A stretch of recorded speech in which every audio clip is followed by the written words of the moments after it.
mga ginintuang kasaysayan.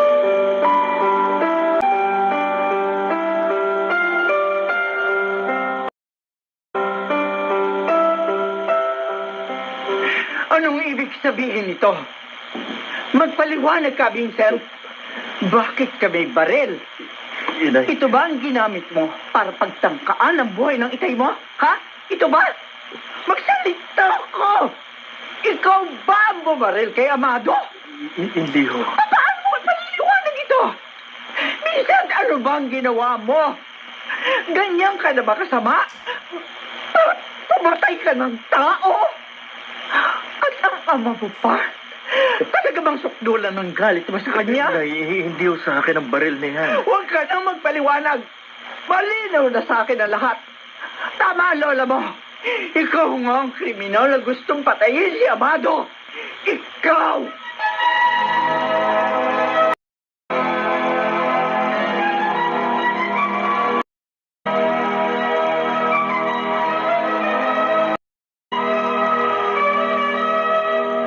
Hindi ko alam kung anong gagawin ko, Fredo. Sa'yo ko lang sinabi ito. Dahil alam ko mapagkakatiwalaan kita dahil mabuti kang tao. Fredo, hindi ko kayang isuplong si Vincent sa mga pulis. Ayoko naman siya makulong. Nasaan ang baril na sinasabi mo? Tinago ko. Iniisip kong isurrender sa mga pulis pero natatakot ako. Ibigay mo sa akin. Ha? May alam akong paraan para malaman kung si Vincent ka ang bumaril kay Amado. Fredo, Ibigay mo sa akin, Carmelita.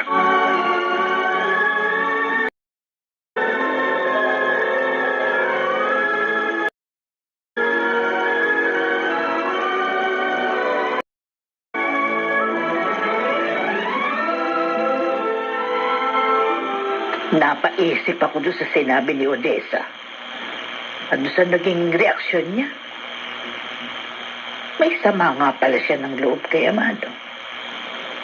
At sa tono ng pananalita niya, gusto niyang mawala ng anak ko. Hindi kaya may kinalaman siya sa nangyari kay Amado. Baka siya yung totoong bumaril.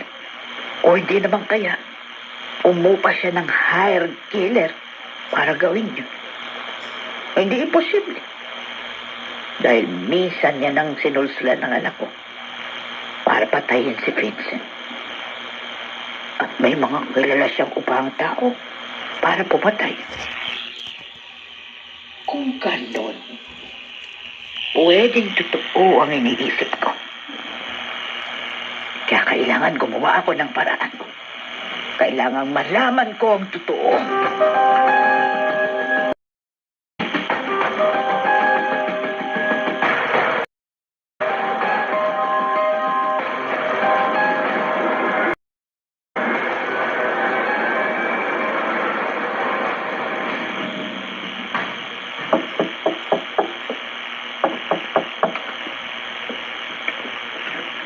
bakit? Odessa. Aling Isidra! Kayo pala. Oo. Ano masamang hangin na nagdala sa inyo dito? Meron lang akong gustong linawin sa iyo. Tungkol saan? Yung nangyari kay Amado. Oh, ano tungkol doon? Ano kinalaman ko doon? May kinalaman ka ba sa nangyari sa kanya? Ano? Gusto kong malaman ang totoo. Huwag ka nagmagsinungaling. Ano ba sinasabi niyo? Bakit niyo naman naisip na may kinalaman ako doon? Dahil ikaw ang may kakayanan.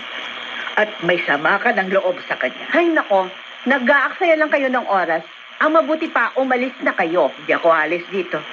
Hanggat hindi mo inaamin ang totoo. Ikaw ba ang nagtangkang pumatay sa anak ko? Seryoso kayo? Talaga pinagbibintangan niyo ako? Umamin ka na. Wala akong kinalaman doon. Kung gusto ko siyang patayin, edi sana noon pa, nung sinaktan niya ako. Ay nako, makakaalis na kayo. Hindi. Mag-uusap tayo. Aling Isidra, ano ba kayo? Kung tama ang hinala ko, na ikaw ang nagtangka sa buhay ni Amado. Nakahanda ako makipag-usap ng maayos. Ano ibig niyo sabihin? Mag-usapan natin. Hindi kita kakasuhan. Hindi kita isusuplong sa mga pulis. Kung makikipag-areglo ka sa tamang halaga. Ano? At mga ginintuang kasaysayan.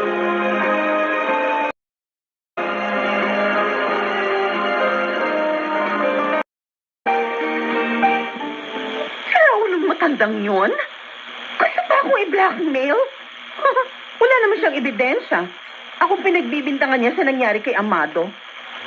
Mukhang pera talaga. Akala niya siguro masisindak niya ako. Kaya ko siyang labanan kahit saang korte kami magharap. Di ako natatakot, no? Yung palang nanay ni Amado, ha? Digo? Narinig ko pag-uusap nyo. Ah, Ikaw ang pinagbibintangan niya sa nangyari sa dati mong kalibin. ang kapal nga ng mukha, eh. Gusto kong perahan. Kaya mo na. Akong bahala sa kanya. Kapag inulit pa niyang ginawa niya, may paglalagyan siya.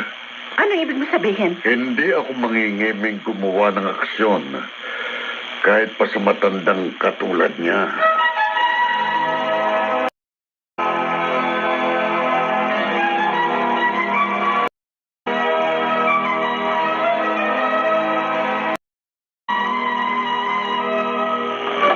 Kuya, bakit hindi ka pa natutulog?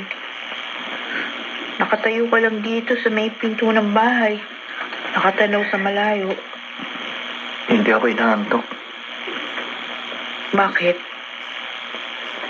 Iniisip mo pa rin ba yung mga sinabi sa'yo ni Inay? Kalimutan mo na yun. Hindi naman ako naniniwala. Magagawa mo yun kay Itay. Hindi ko naman siya masisisi kung pag-isipan niya ako ng ganon. Minsan ko nang ginawa kay Itay, kaya pwede niya akong pagdudahan. Kuya, hindi ako naniniwala, ha?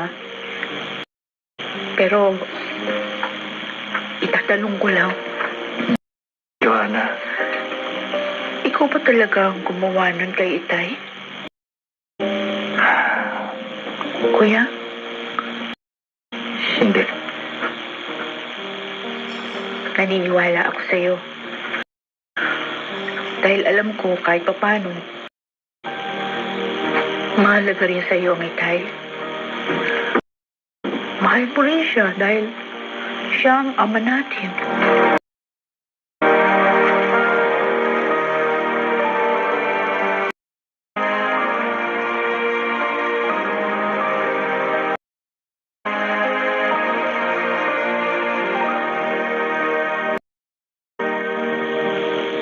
Saan kayo galing, Papa?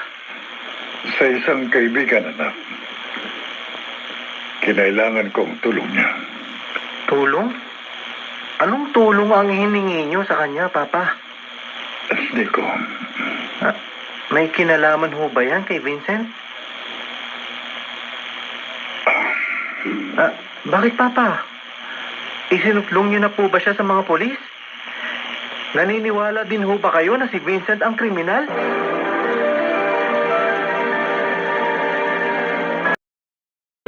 Mga ginintuang kasaysayan.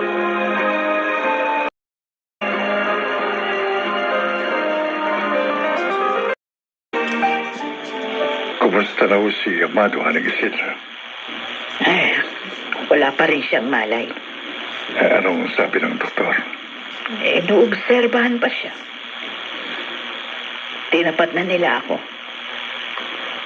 Ihanda ko na raw ang sarili ko sa maaaring mangyari sa kanya. Aling Isidra.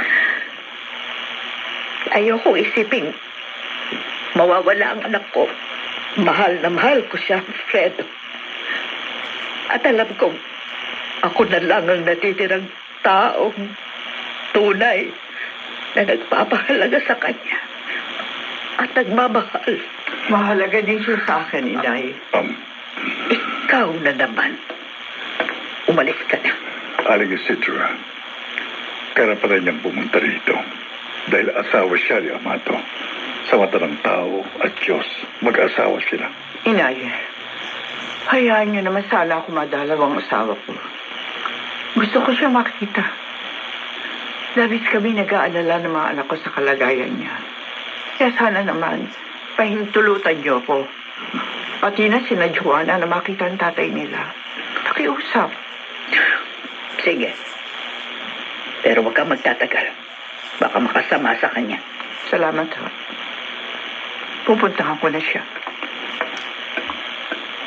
Natutuwa ako sa ginawa niyo, Aling Isidra. Tama ang ginawa ninyo. Nakiusap ka lang, Fredo, kaya ako pumayag.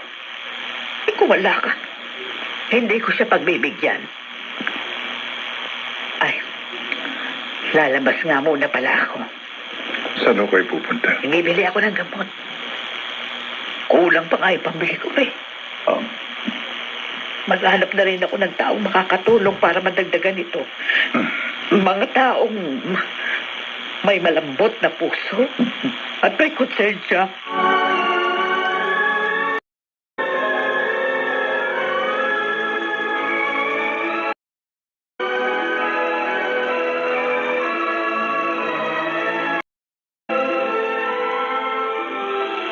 Pumayag na lola niyo na madalawang inyong itay. Talaga ho, inay? Oo. Kaya sige na. Maganda ka na. Puntahan mo na siya. Ay, sige ho. Sasabihin ko kay Kuya Vincent. Huwag mo na lamang muna siya isama. Ho? Hanggat hindi pa malinaw ang lahat. Hanggat hindi ko pa nalalaman ng totoo.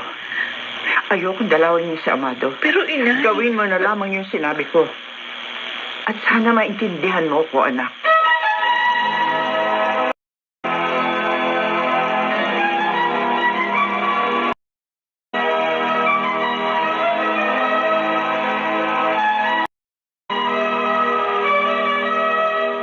Anong sasabihin mo, Fredo? Pinapunta mo pa ako dito sa inyo. Alam ko na ang totoo. Fredo, Nagawa ko ng parang sinasabi ko. Kung totoong may kinalaman si Vincent o wala sa nangyari kay Amado. ano ang totoo? Gusto ko malaman. Sabihin mo sa akin, Fredo.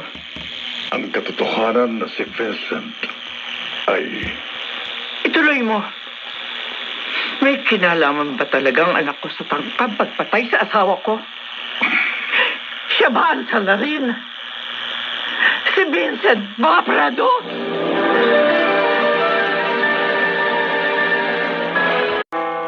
Nga kaya ang totoong salarin. Si Amado, makaligtas kaya sa sabingit ng kamatayan?